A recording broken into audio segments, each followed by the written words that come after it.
Table-driven applications. Hopefully toward a brave new world. This is me, Cliff Collins, BS Computer Science. First, I'll cover a few notes, then we'll see a live demonstration here on this video. Hopefully these few slides won't take very long.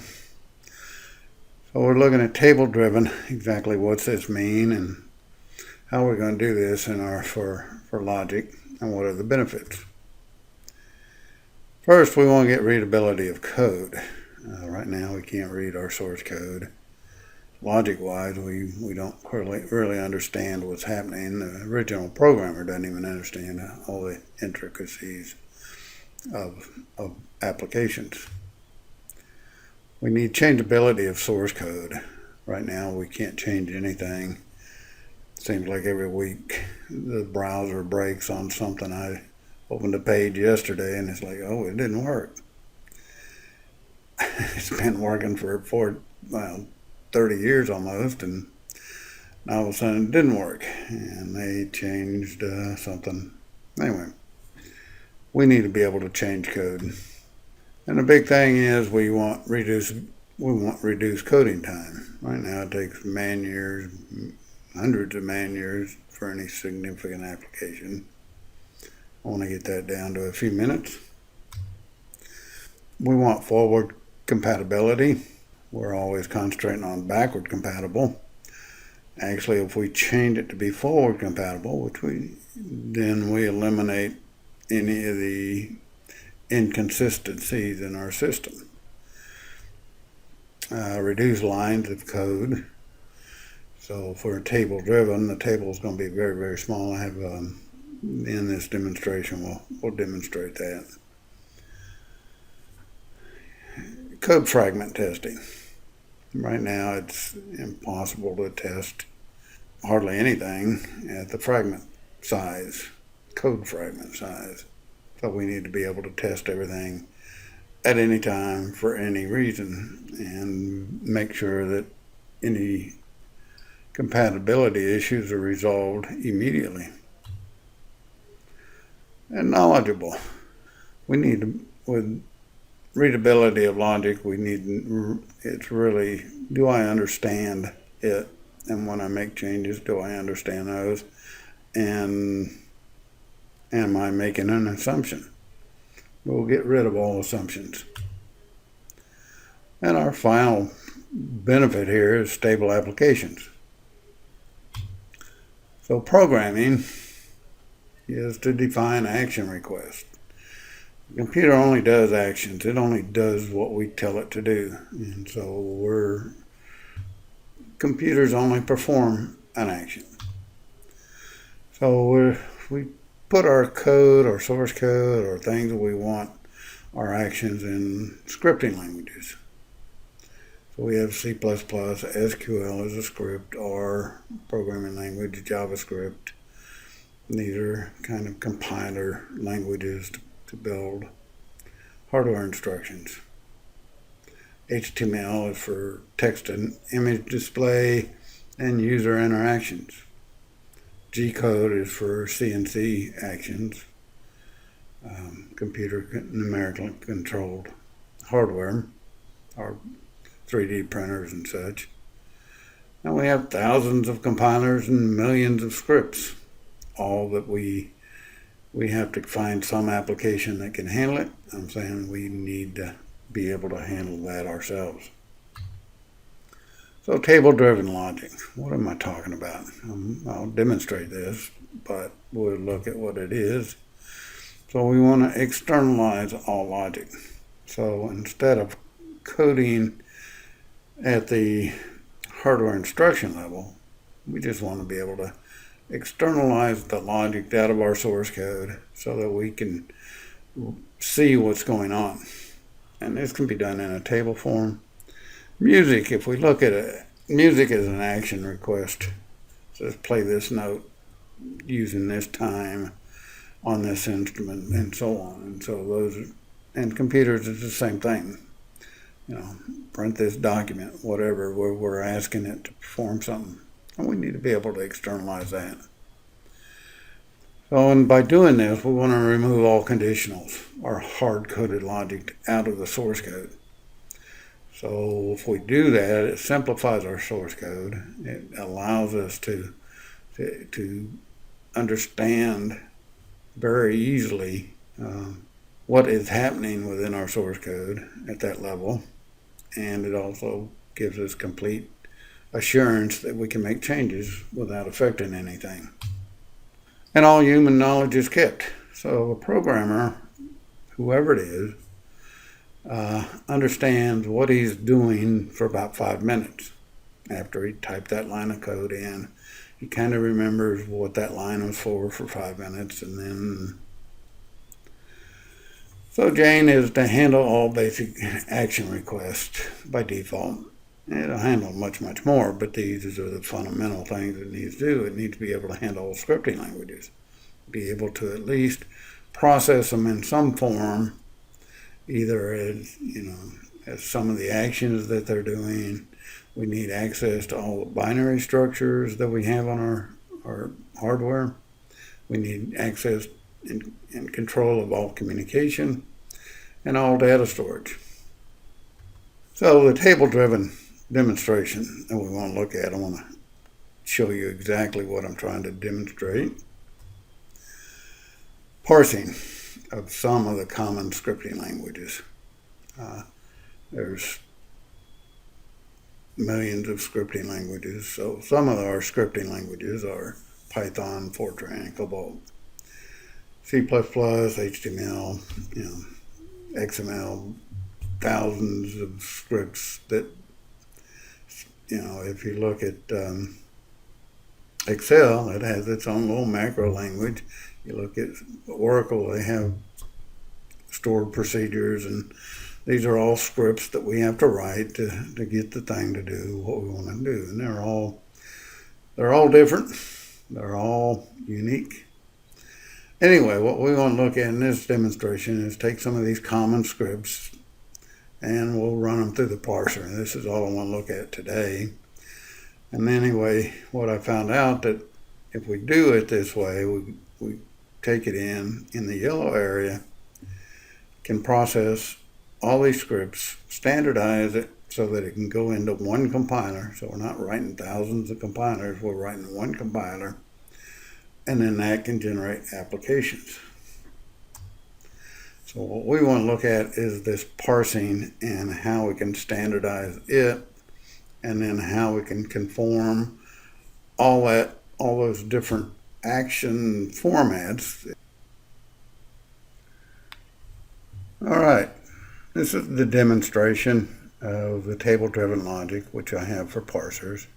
This is my Jane compiler maker. It's a little application I wrote just to control and get things so that I could visualize everything and test everything. I have a separate video on the compiler part of this, which I probably created a couple years back.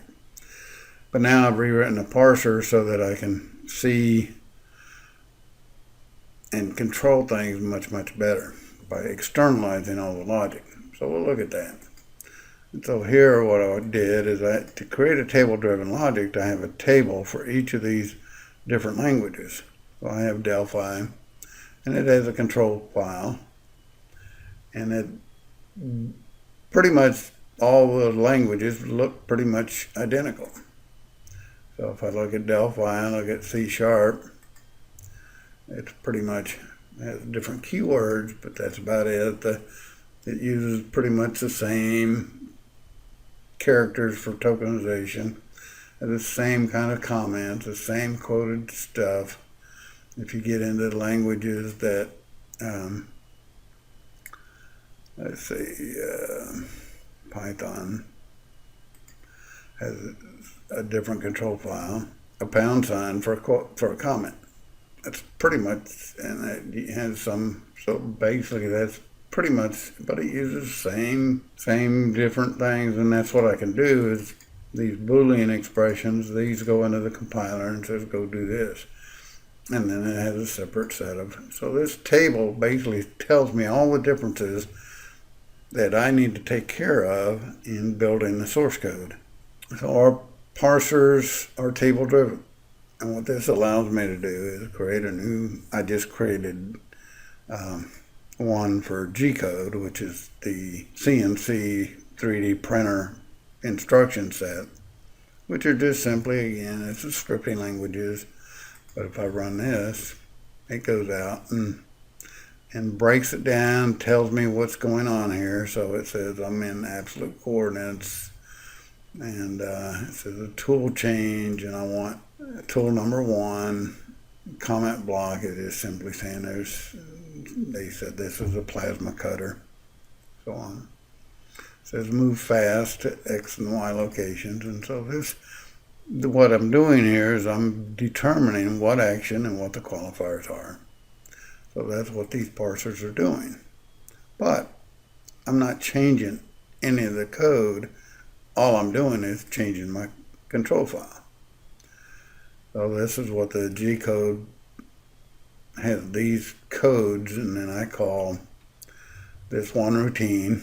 I look at command file, and here's all my codes and all my instruction sets and the different meaning of these characters, and then basically it's fairly small, but this is what most of these simple scripting languages do. They make them utterly simple for the programmer.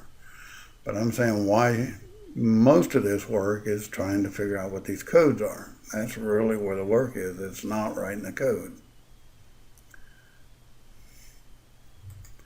So we have JavaScript, and we have bouncing ball, and I put in a JavaScript validate so that I could say, is the syntax and understanding of a line, if I do a label here, I found out that this is a label, this is an object.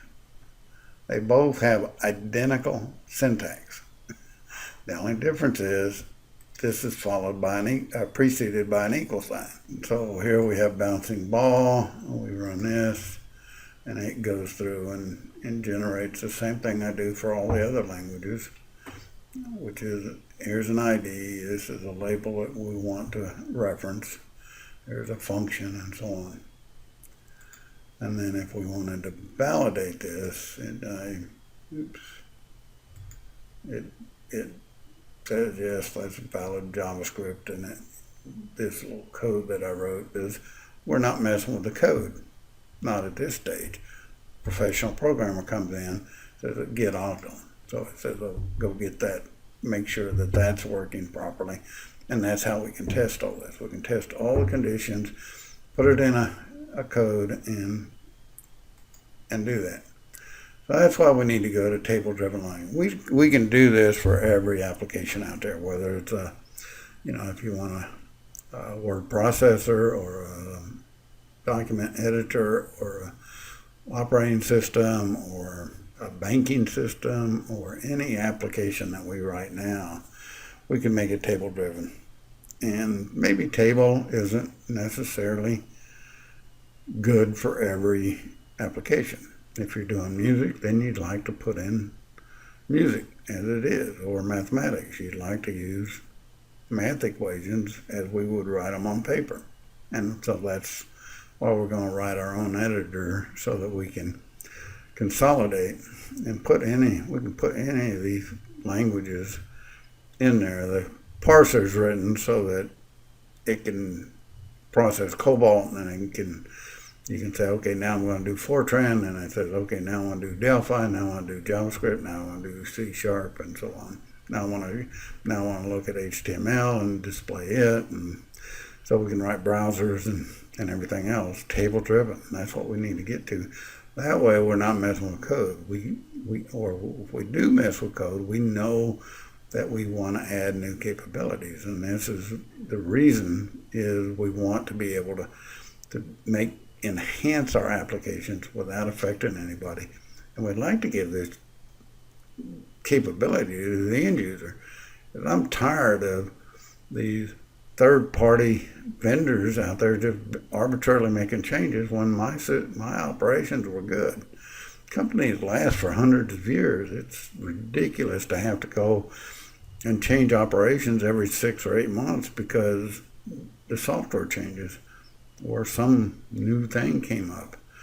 Anyway, this is the demonstration of table-driven logic that I'm going to. All the applications from now on will externalize the logic, so it's not in.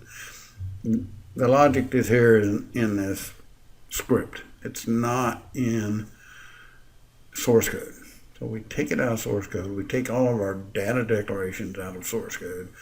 So all of our information is totally application independent, hardware independent, and we can move forward in technology. Well, thank you for your time. Sorry it took so long. I didn't want to get too complex on this because there's a lot more to this than I can ever explain. But once I get this done, I'm hoping fairly soon, I hope to have a very good demonstration. Well, thank you for your time, and until next time, bye now.